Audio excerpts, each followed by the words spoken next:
Good morning. आज हम third year का फर्स्ट पेपर शुरू करने जा रहे हैं। इससे पहले हमने सेकंड पेपर को हमने मोर देन 70% कवर अप कर लिया। अब हम उसका जो है फर्स्ट पेपर करने जा रहे हैं वो है क्रियात्मक प्रबंध, या पेपर का नाम है फंक्शनल मैनेजमेंट।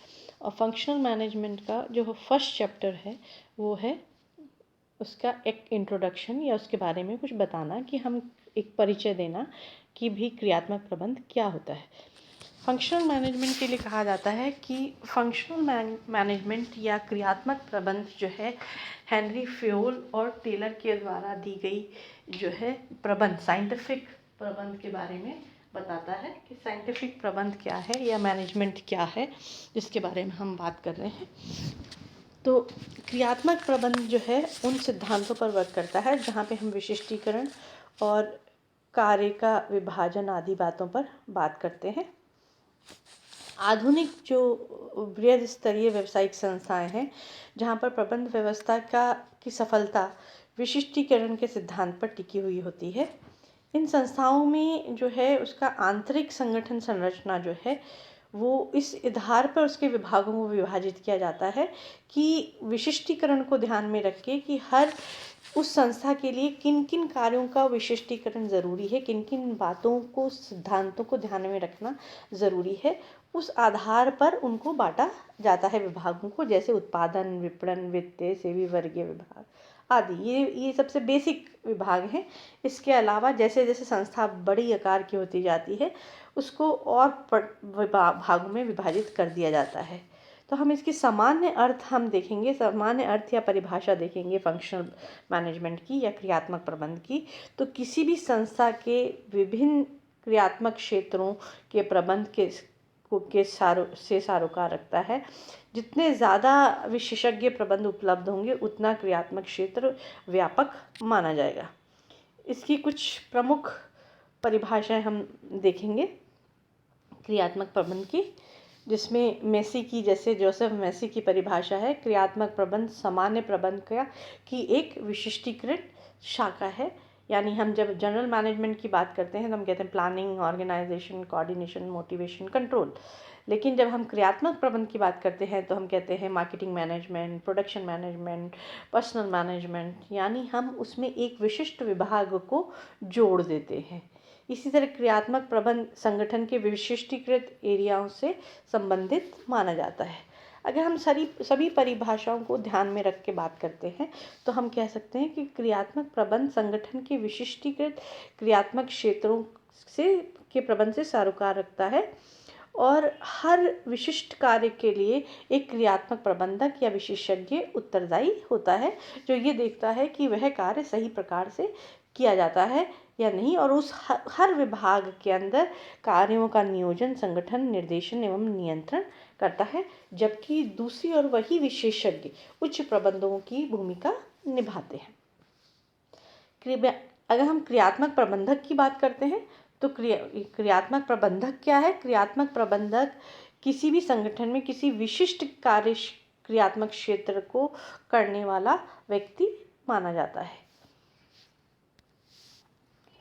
फिर आता है आपके जो है कि क्रियात्मक प्रबंध वह है जो किसी संस्था के किसी विशिष्ट विभाग के कार्यों के लिए उत्तरदायी होता है तथा जिसके अधीन उन विशिष्ट विभागों के कार्यों को प्रशिक्षित एवं विशिष्ट चातुर्युक्त कर्मचारी होते हैं। तो हम ये मानते हैं कि क्रियात्मक प्रबंध है, उस संस्था में क्रियात्मक प्रबंध पर जोर दिया जाता है। अगर हम क्रियात्मक प्रबंध की विशेषताएं या प्रकृति की बात करें कि उसकी क्या विशेषताएं हैं, उसका क्या नेचर है, तो हम ये मानते हैं कि पहली विशेषता है विशिष्टीकृत क्षेत्र का प्रबंध। यानी किसी भी संस्था में जहाँ स्पेशलाइज्ड फंक्शनल एरिया होते हैं, विशिष्टीकृत कार्य होते हैं, जैसे उत्पादन, विपणन, वित्तीय, लेखांकन आदि, ये कहलाते हैं विशिष्टीकृत क्षेत्र, और हर के लिए अलग विभाग होता है। तो हम कहेंगे कि क्रियात्मक प्रबंध है। क्रियात्मक प्रबंधक से क्या तात्पर्य है? जिस भी संस्था में क्रियात्मक प्रबंध है वहाँ पर क्रियात्मक प्रबंधक भी मिलेंगे, क्योंकि हर विशिष्टीकृत क्षेत्र के कार्य के लिए एक विशिष्ट व्यक्ति को उत्तरदायी बनाया जाता है, जो कि क्रियात्मक प्रबंधक कहलाता है, क्योंकि वह उस विशिष्ट कार्य में दक्ष होता है।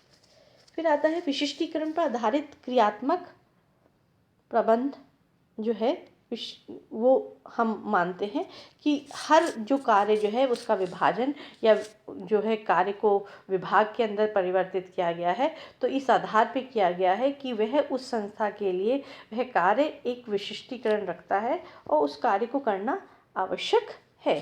तो हम ये मानते हैं कि यह कार्य सही प्रकार से करने के लिए ये चीज़ें आवश्यक मानी जाएंगी। फिर आता है कार्य अनुसार विभागीकरण, यानी जिस भी संस्था में जितनी उसकी संगठन संरचना उसके कार्य के अनुसार उसके विभागीकरण किया जाता है कि जितने प्रकार के कार्य किए जाते हैं उनको अलग अलग पृथक विभागों में बांट दिया जाता है और उन पृथक पृथक विभागों को अलग अलग विशिष्टीकृत लोग कार्य करते हैं। फिर आता है सामान्य प्रबंध की विशिष्टीकृत शाखा।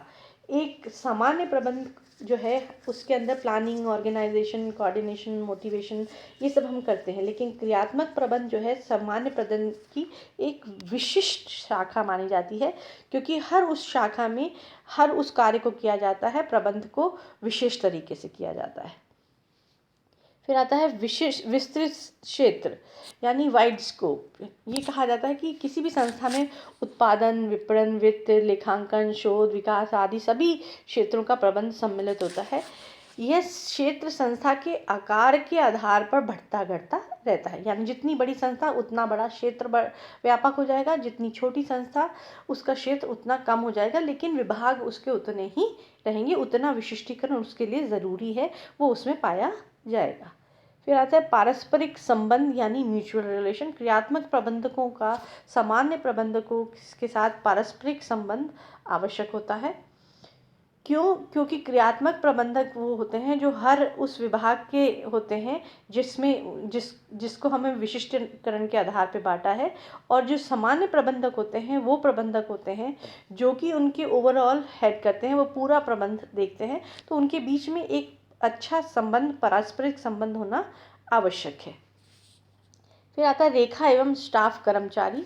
ये कहा जाता है कि क्रियात्मक प्रबंधक यद्यपि विशेषज्ञ स्टाफ के होते हैं, उनमें मध्यम एवं उच्च प्रबंधक के जो प्रबंधक होते हैं वो रेखा अधिकारी होते हैं, यानी कि विशेषज्ञ जो होते हैं वह किसी भी विभाग के साथ एडिशनल हो सकते हैं, जबकि लाइन जो अधिकारी हैं वह उसके हेड होते हैं उस विभाग के। वे आते हैं दोहरी भूमिका। क्रियात्मक प्रबंधकों की हमेशा संस्था में दोहरी भूमिका होती है। एक वे अपने विभाग के दायित्व को पूरा करते हैं और दूसरा वे अपने अपने विभागों के लिए नियोजन, संगठन, निर्देशन का कार्य करते हैं, और दूसरी तरफ दूसरे किसी और विभागों के लिए वो स्टाफ या विशेषज्ञ की भूमिका के रूप में एक विशिष्ट सलाह भी दे सकते हैं।